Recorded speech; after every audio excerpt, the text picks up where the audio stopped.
Hey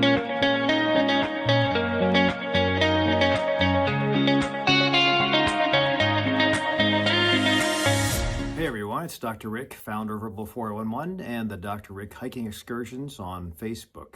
My data that I give you here and pointers for lifestyle change are separate from my work with any institution or my teaching.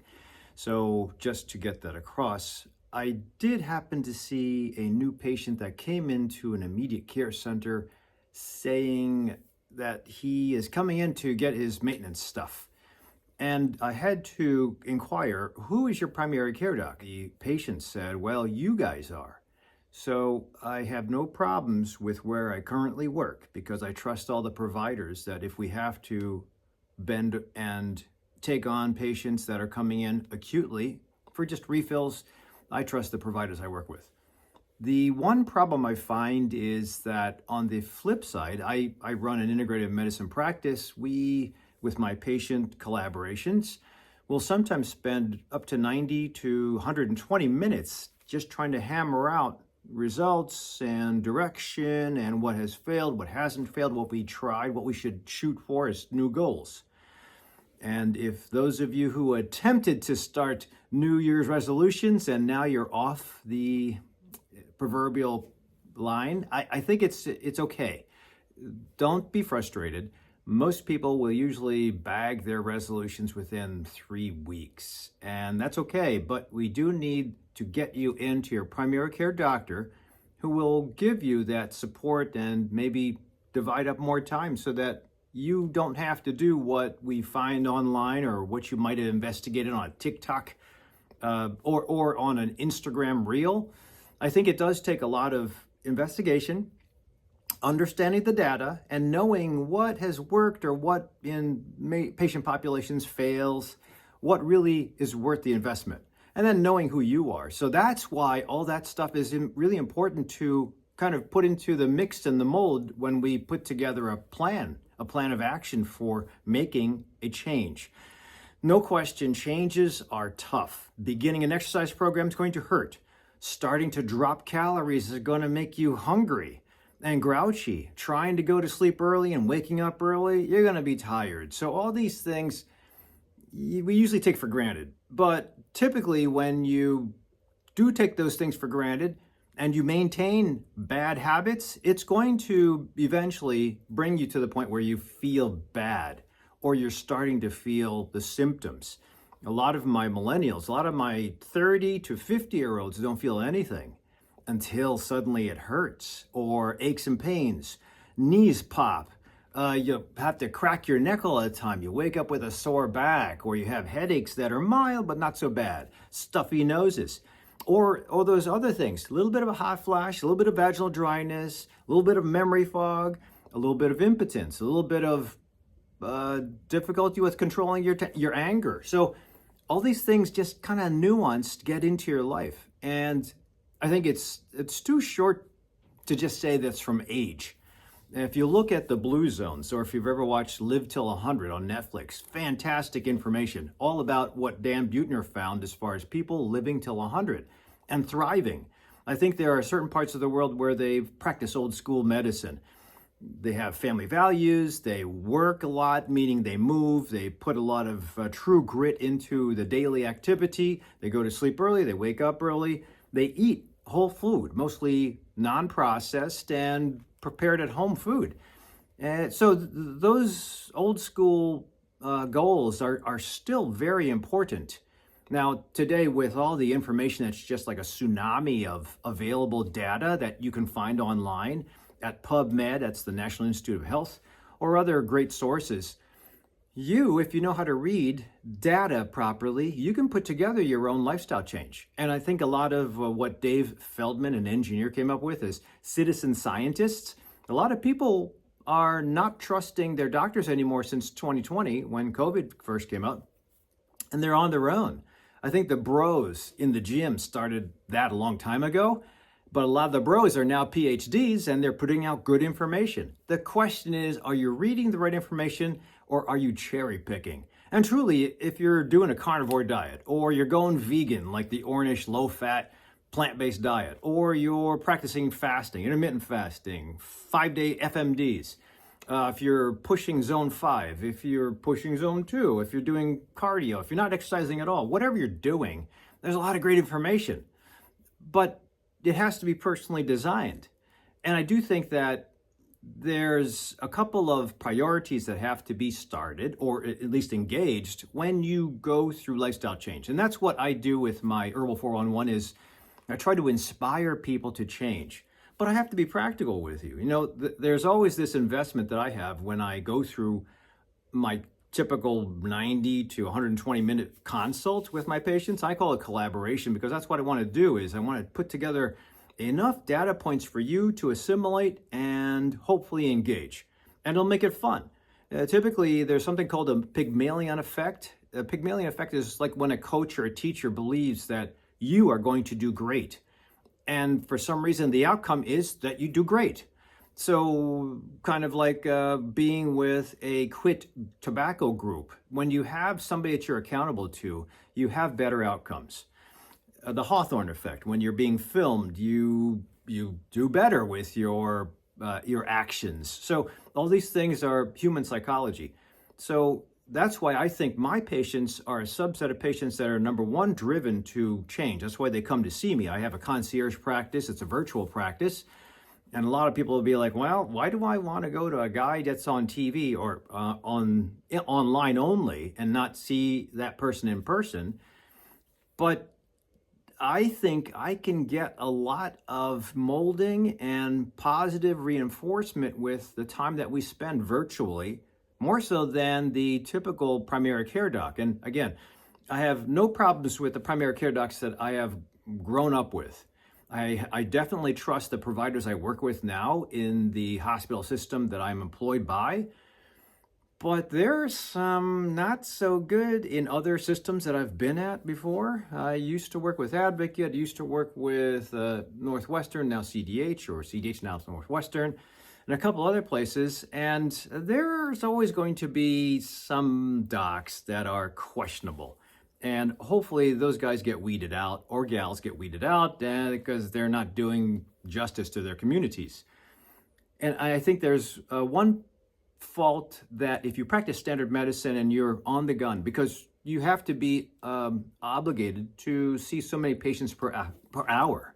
And unfortunately, it comes down to that because it is a business, and people or institutions aren't going to pay you a ton of money just to have you see 6 patients a day because you only saw 1 patient an hour. That's not going to work out. You'll be non-profitable. And you have to be profitable for a system, especially if they're paying you a lot of money. And I think that the new doctors that are out there are getting paid a ton of money. I've been out for 30 years and I don't make close to what some of the new graduates are getting. And I think I can run circles around them unless they know new stuff, but I don't think they're teaching new stuff in school. I think they're still teaching old stuff because there's not enough time to do it. So anyway, that rant being over, I think it is important to have a wellness exam, especially if you buy into the current paradigm of what insurance-based medicine is all about. I think insurance-based medicine does a lot of great stuff when you have disease. There's nowhere else in the world I want to be except the US if I have a major catastrophe, an automobile accident, or a big cancer or a blockage of the heart.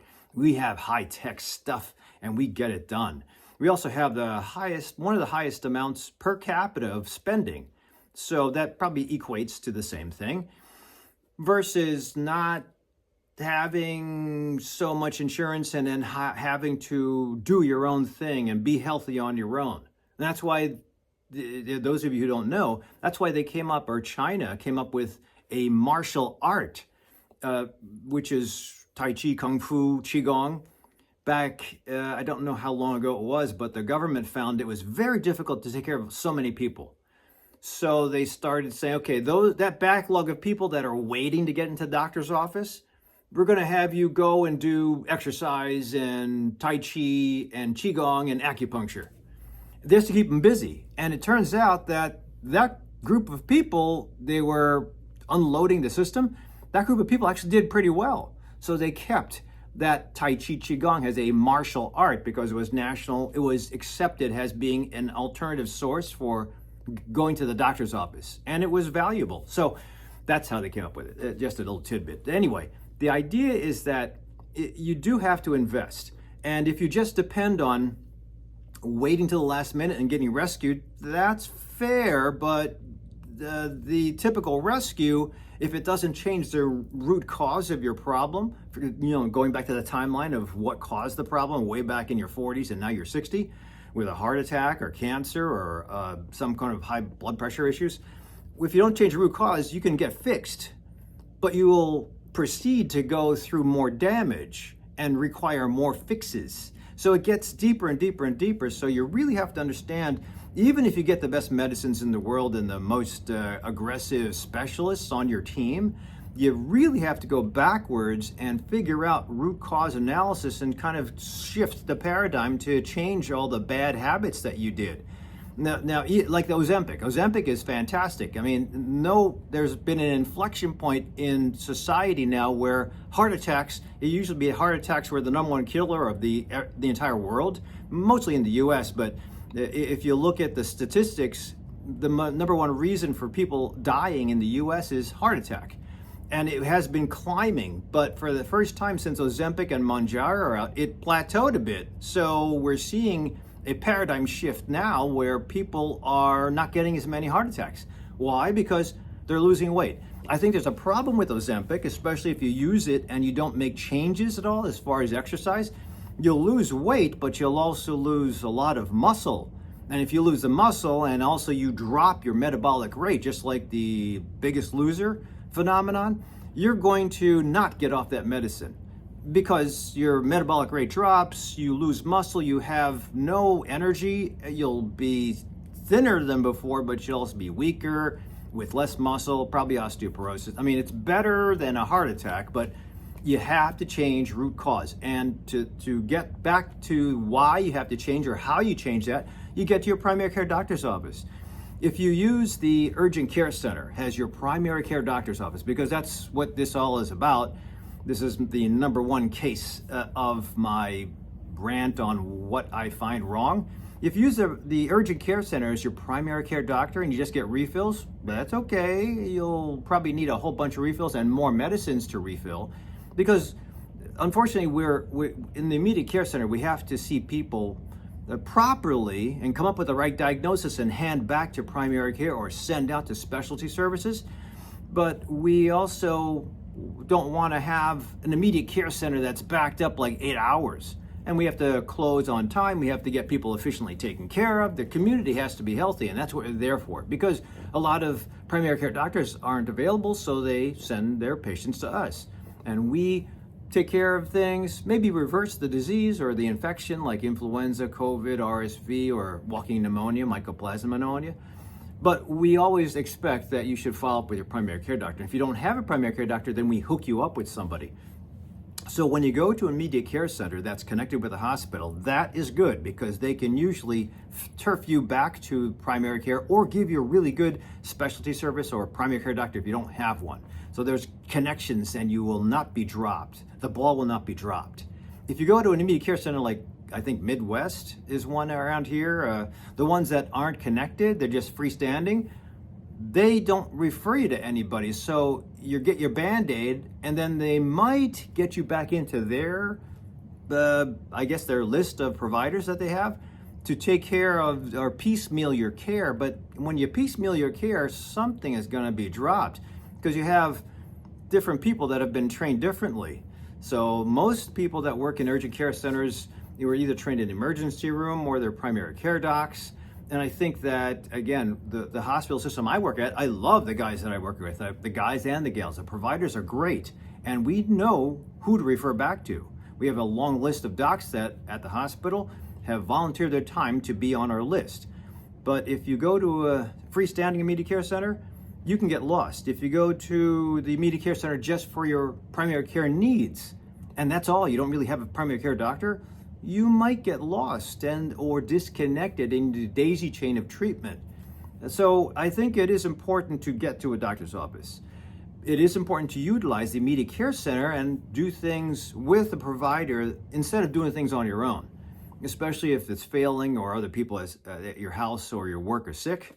But please consider getting a list of primary care doctors around you, and I think the insurance will provide you with that you can follow up with, in addition to keeping us, the immediate care centers, at your service.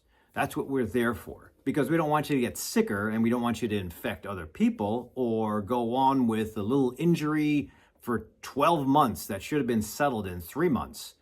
So that's what I would suggest for my folks that come in and they use the urgent care center or immediate care center for their primary care needs, solely just primary care. So we're there for you if you need us, but please connect with a primary care doctor to make the change, figure out what is a priority, a true priority, what we can do, what you can do to change or course correct instead of heading to the heart attack, deflecting and getting to longevity without much as far as disability or medications, prescriptions, medicines especially. Or also to help you sift through all the data that you'll find online, because there's a lot of great data, but there's also a lot of foolish data that comes from TikTok. Sorry, TikTok. But I think that if you use the internet as your doctor service, you're asking for trouble. So hopefully this gives you a couple of ideas about how to utilize your community services properly and or the value of a primary care doctor. If you need a primary care doctor and you don't like the way the system is treating you, then certainly come to my office. I'll put the link down below at Herbal 411. I run an integrative primary care virtual practice. And I like to say that my patients, I believe, are a higher standard and more successful at lifestyle change than your average. So I hold my patients accountable. I try to get you to do the best you can and with the shortest amount of time. So thanks for watching up until this point in time. If you have any comments on what you have found with your immediate care center experience, put them down below, whether it's good or bad. Hopefully it's all good. And if you're one of my patients, again, put them down below. Maybe it can inspire other people to join our community, our tribe. Otherwise, stay healthy. Keep on shooting for that resolution thing. Don't stop. Just try to reformulate it. Keep on making the changes for spring.